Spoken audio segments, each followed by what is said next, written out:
Ipinatawag ng Department of Foreign Affairs ang ambassador ng China para kondenahin ang magkakasunod na pangaharas sa mga barko ng Pilipinas sa West Philippine Sea. Pero ang China, tinapatan din niya ng protesta. Nakatutok si JP Soriano. Ang mapanganib na aksyon na ito ng China Coast Guard noong linggo sa isinagawang rotation and resupply mission ng Pilipinas sa Ayungin Shoal. Ang dahilan kung bakit ipinatawag si Chinese Ambassador to the Philippines, Wang Xilian, sa kanyang pagharap kay Foreign Affairs Undersecretary Teresa Lazaro. Ayon sa DFA, diretsahan daw sinabihan si Wang na ipinoprotesta ito ng Pilipinas. DFA Undersecretary Maria Teresa P. Lazaro verbally delivered the protests against the Chinese dangerous maneuvers that led to collusion, illegal shadowing, and undue use of water cannons against the rotation and resupply mission undertaken by the Philippines and the Ayungin Shoal for the Philippine government detachment in the PRP Sierra Madre. Sinabi rin daw ni Lazaro kay Wang na walang karapatan ang China na makialam at manghimasok sa lehitimong aktibidad ng Pilipinas sa West Philippine Sea na nasa loob ng ating exclusive economic zone.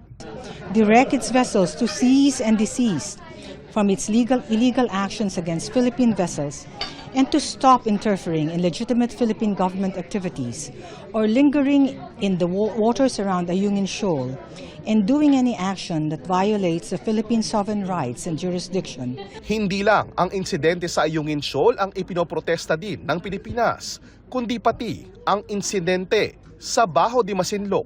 The department likewise expressed the Philippine government's strong protests against China's conduct of dangerous maneuvers and use of water cannons against 3 Bureau of Fisheries and Aquatic Resources vessels, the Datu Sande, Datu Bangkao, and Datu Tamblot, which were engaged in a humanitarian and support mission to provide fuel and grocery packages to Filipino fishermen who are only trying to fish in their traditional fishing ground in Bajo de Masinloc. Wala pang opisyal na pahayag dito ang Chinese Embassy sa Pilipinas, pero sa ulat ng official state news agency ng China na Xinhua, nakasaad na tinawag ni Wang na infringement at provocation ang ginawa ng Pilipinas sa Ayungin Shoal at Bajo de Masinloc at inilahad niya ang mariing pagprotesta ng China dito.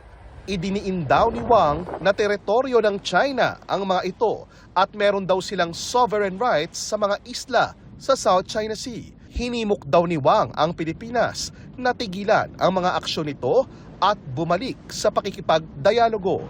Sa pulong kanina, inulit ng DFA ang posisyon dito ng Pilipinas.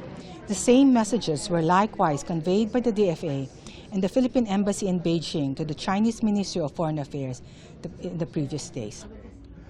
Para sa GMA Integrated News, JP Soriano, nakatutok 24 oras.